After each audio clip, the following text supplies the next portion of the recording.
Good morning, everyone. Good morning to all of you students, and once again welcome to you on our online classes.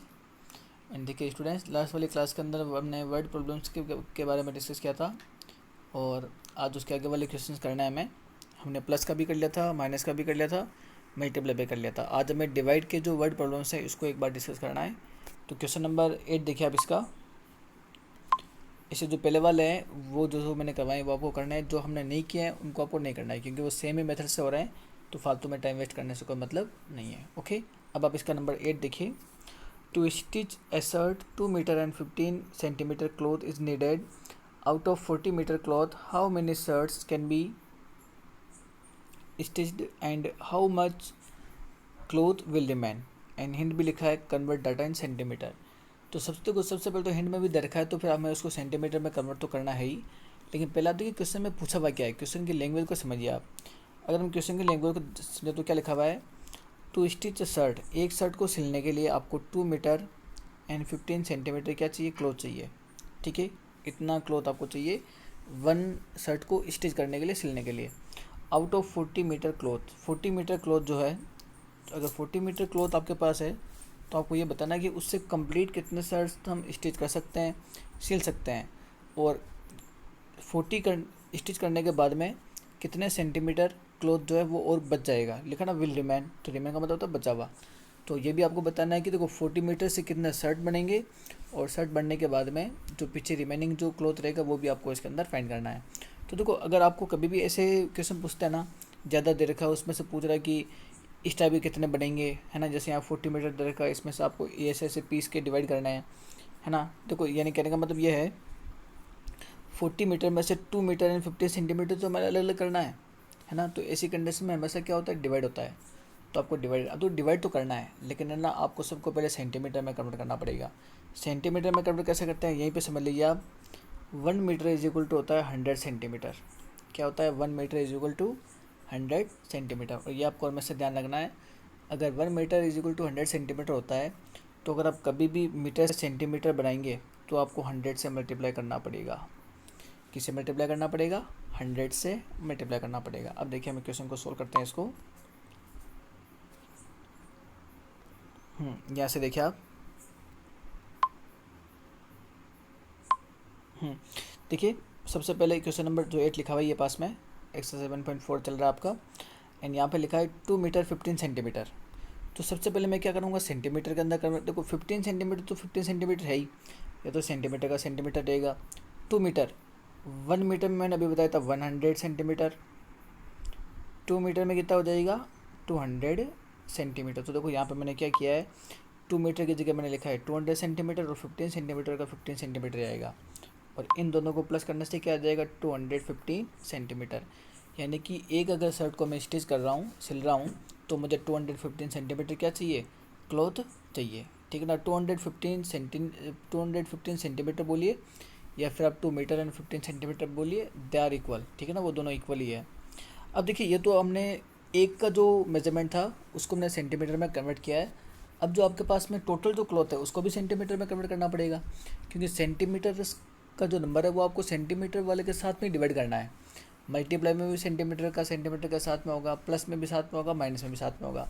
एक के पास centimetre है, एक के पास metre. अगर आपने ऐसे किया तो आपका आंसर ऑब्वियसली इनकरेक्ट ही होगा। ओके, तो देखिए इसके अंदर ये लिखा हुआ है पास में 1 metre is equal to 100 centimetre, ताकि अगर आप एक बार इसको लिखोगे तो आपको थोड़ा सा लर्न करने में ईजी रहेगा। अब यहाँ पर देखिए टोटल जो 40 मीटर है, अगर मैं 40 मीटर को सेंटीमीटर बनाऊँगा तो अभी मैंने क्या बताया था, 100 से मल्टीप्लाई करना पड़ेगा। तो 40 को 100 से मल्टीप्लाई करने से क्या बन जाएगा, 4000 सेंटीमीटर। इसलिए मैंने इसको 100 से मल्टीप्लाई किया और ये बन जाएगा मेरे 4000 सेंटीमीटर। ओके, तो देखिए इसके अंदर अब ये भी आपके पास सेंटीमीटर में है, ये भी आपके पास सेंटीमीटर में। अब आपको फाइंड करना है कि कितने शर्ट इससे बनेंगे। तो वो यहाँ पर लिखा है मैंने, रिक्वायर्ड नंबर ऑफ शर्ट्स। और करना क्या पड़ेगा, डिवाइड। तो यहाँ पे मैंने पास में क्या किया हुआ है, डिवाइड किया हुआ है। और डिवाइड करने के लिए देखो 4000 को अगर मैं 215 से डिवाइड करूँगा तो सबसे पहले तो मुझे 215 की टेबल बनानी पड़ेगी। इसलिए यहाँ मैंने पास में पहले क्या लिख दी, पास में टेबल लिख दी पहले से ही।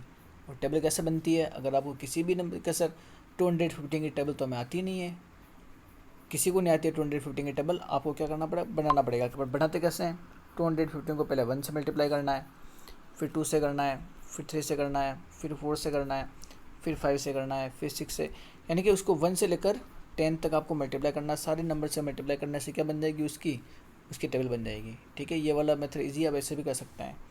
जैसे तो मैंने तो टेबल यहाँ पास में लिख दिया आपके। अब मैं इसको डिवाइड करूँगा, तो सबसे पहले तो डिवाइड होगा 1 टाइम।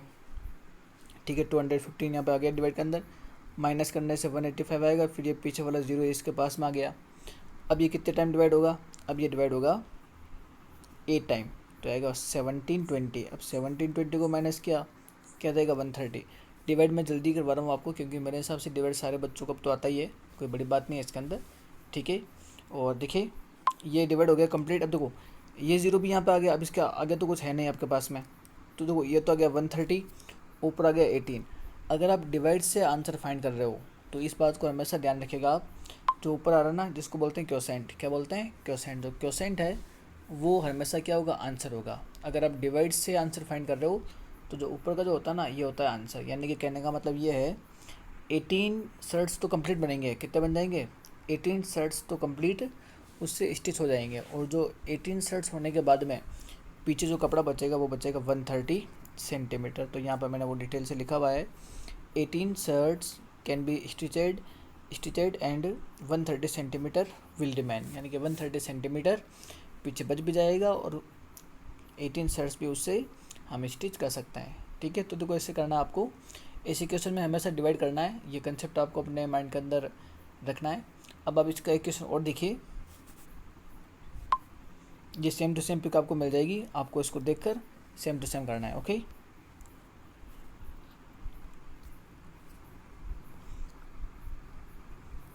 अब देखिए इसके अंदर आप, ये जो क्वेश्चन है इसका नंबर 9, ये भी सेम इसके जैसा ही है, इसमें भी डिवाइड किया था, इसमें भी आपको डिवाइड ही करना है। ठीक है, तो सेम क्वेश्चन है तो हम इसको वापस नहीं कर रहे हैं। और जो इसका क्वेश्चन नंबर 11 है उसमें भी डिवाइड करना है, तो ये भी आपको करना कोई ज़रूरी नहीं है। ठीक है, किसी को अगर प्रैक्टिस के लिए करना है तो वो रफ के अंदर सोल्व कर सकता है। ओके, अब आप देखिए इसका क्वेश्चन नंबर 10, इस क्वेश्चन को समझिए पहले एक बार क्या लिखा हुआ है इसके अंदर। The distance between the school and the house of a students house is 1 metre 875 metre, 1 kilometre and 875 metre. यानी कि एक लड़के का ये यहाँ पर घर लिखा है और ये यहाँ पे उसका स्कूल है। ठीक है ना, ये आप इसको मान लीजिए ऐसा। अब ये ना डेली स्कूल जाता भी है और वापस अपने घर भी आता है। ठीक है, तो जो इन दोनों के बीच की जो डिस्टेंस है ना वो 1 किलोमीटर एंड 875 मीटर है। ठीक है ना, ये डिस्टेंस। तो देखो ये क्या करेगा, मॉर्निंग में स्कूल जाएगा, फिर नून में वापस आएगा, है ना। तो देखो वो एक ही डिस्टेंस को 2 बार कवर कर रहा है, एक बार जाएगा और एक बार वापस आएगा, यानी कि वो डबल डिस्टेंस काउंट हो गया ना उसके। अगर जैसे ये 1 किलोमीटर होता तो 1 किलोमीटर जाता और 1 किलोमीटर आता, तो टोटल कितना हो गया 2 किलोमीटर। तो ये डबल राउंड होते हैं उसके, ये आपको ध्यान रखना है। अब क्वेश्चन में क्या पूछ रहा है, एवरी डे सी वॉक्स बोथ वे। अभी मैं मैंने समझा जैसे आपको, वापस जाएगा और वापस आएगा, है ना। तो ये 2 राउंड्स उसको करना पड़ेंगे डेली। आपको बताना है find the total distance covered by her in 6 days. आपको बताना है अगर वो 6 डेज स्कूल कंटिन्यू जा रहा है तो वो टोटल कितनी डिस्टेंस कवर करेगा। देखो सीधा सी बात ये है, आपको 1 यानी कि यहाँ से यहाँ तक जाने का 1 राउंड आपको दे रखा है, और आपसे कितने डेज़ का पूछ रहा है, 6 डेज़ का पूछ रहा है। कितने डेज़ का पूछ रहा है, 6 डे का। तो हम पहले क्या करते हैं, हम निकालते हैं पहले 1 डे का। 1 डे का निकालने के बाद में क्या करेंगे, इसको 6 से मल्टीप्लाई कर देंगे। तो 6 से मल्टीप्लाई करने से वो क्या आ जाएगा, वो 6 डेज़ का आ जाएगा। तो पहले हमारा टारगेट ये होना चाहिए कि हमें पहले 1 डे का निकालना है। 1 डे का कैसे निकालेंगे वो देखिए आप, देखिए इसके अंदर distance covered by her per day, यानी हर दिन वो जो है स्कूल जाने के लिए कितनी डिस्टेंस कवर करता है। देखो 1 किलोमीटर 875 मीटर, ये इसमें लिखा हुआ है। ये तो 1 राउंड है उसका, ये तो जा रहा है और वापस भी तो आ रहा है। तो ऐसे ऐसे कितने राउंड हो गए उसके, 2 राउंड हो गए। यानी मेरे कहने का मतलब ये है, इसको मुझे क्या करना पड़ेगा, 2 से मल्टीप्लाई करना पड़ेगा। और 2 से मल्टीप्लाई क्यों किया, क्योंकि इसके रोज़ कितने राउंड हो रहे हैं, 2 राउंड हो रहे हैं। एक बार वो स्कूल जाएगा और एक बार वापस घर आएगा, तो 2 राउंड हो गए। तो मैंने इसको 2 से मल्टीप्लाई कर दिया। अब देखो समझने का थोड़ा सा आपको इसके अंदर ये रखना है, जैसे मैंने इसको 2 से मल्टीप्लाई किया, ठीक है, जैसे लिखा है 1875 को अगर मैं 2 से मल्टीप्लाई करूँगा ना, तो मेरा आंसर क्या आएगा, 378750 आएगा। आपको हमेशा इसमें ध्यान रखना है, पीछे के जो 3 डिजिट ना, यहाँ पर क्या है, पीछे के 3 डिजिट मीटर है ना, यानी यहाँ से देखिए आप, पीछे के जो 3 डिजिट मीटर है, तो ये भी पीछे के 3 डिजिट मीटर ही आएंगे हमेशा। अगर आप मल्टीप्लाई कर रहे हो इसमें पीछे के डिजिट अगर 3 ये मीटर में ना, तो इधर भी आपको मीटर में ही मिलेगा ऑब्वियसली, ठीक है। ये आपको पीछे के 3 डिजिट इक्वल ही, आगे वाले नंबर से कोई आगे चाहे कितनी डिजिट आ रहे हो 1 2 3 4, उससे कोई फर्क नहीं पड़ेगा, आपको पीछे वाले डिजिट का ध्यान रखना है। जैसे यहाँ पर ये पीछे के 3 है तो इधर भी मैंने पीछे के 3 छोड़े हैं, ये आगे जो भी बचेगा वो सारा किलोमीटर में आएगा। अब देखो ये तो हो गया इसका 1 डे का, यानी कि 1 डे में वो इतना डिस्टेंस कवर कर रहा है। लेकिन क्वेश्चन में किसका पूछा है, क्वेश्चन में पूछा है 6 डेज़ का, तो यहाँ पे क्या आ जाएगा, therefore distance covered by her in 6 days.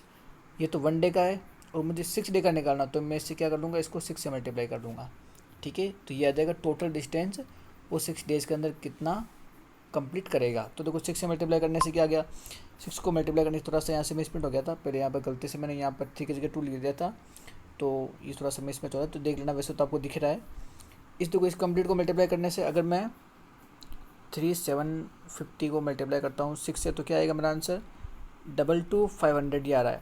अभी मैंने क्या बताया था, पीछे के जो 3 डिजिट है ना, यहाँ पे भी मीटर है, यहाँ पे भी मीटर है, तो ये पीछे के 3 तो मीटर ही आएंगे, तो ये क्या हो जाएगा 500 मीटर। और ये जो लिखा हुआ है 22 किलोमीटर, ये जो 22 है ना, ये आ जाएगा आपके किलोमीटर के अंदर। पीछे के 3 को तो मीटर रखना है, आगे जो भी आ रहा है वो किस में आ जाएगा, किलोमीटर। तो देखिए ये हो जाएगा इसका कंप्लीट आंसर, यानी कि 22 kilometre and 500 metre distance covered by her in 6 days, यानी कि टोटल 6 डेज़ के अंदर वो इतनी डिस्टेंस कवर करेगा, ठीक है। इसमें एक ही कंसेप्ट को ध्यान रखना है, पीछे के 3 डिजिट को मीटर में रखना है, इधर भी मीटर, इधर भी मीटर, इधर भी मीटर, आगे चाहे कितने ही डिजिट आए उससे आपको कंफ्यूज नहीं होना है, ठीक है। तो देखो ये हो जाएगा अपना कंप्लीट, और ये एक्सरसाइज भी इसके साथ में कंप्लीट है। जो क्वेश्चंस मैंने आपको नहीं करवाए वो आपको नहीं करना है, क्योंकि डिवाइड का एक मेथड हो गया तो फिर आपको बार बार उसके रिलेटेड क्वेश्चंस करने की कोई ज़रूरी नहीं है। तो आज के लिए काफ़ी है, ठीक है। जैसे मैंने आपको बताया वैसे करना है अच्छे हैंडराइटिंग से। And thank you so much for attending the class. मिलते हैं नेक्स्ट वाली क्लास के अंदर, तब तक के लिए good bye, stay home and keep learning, bye bye.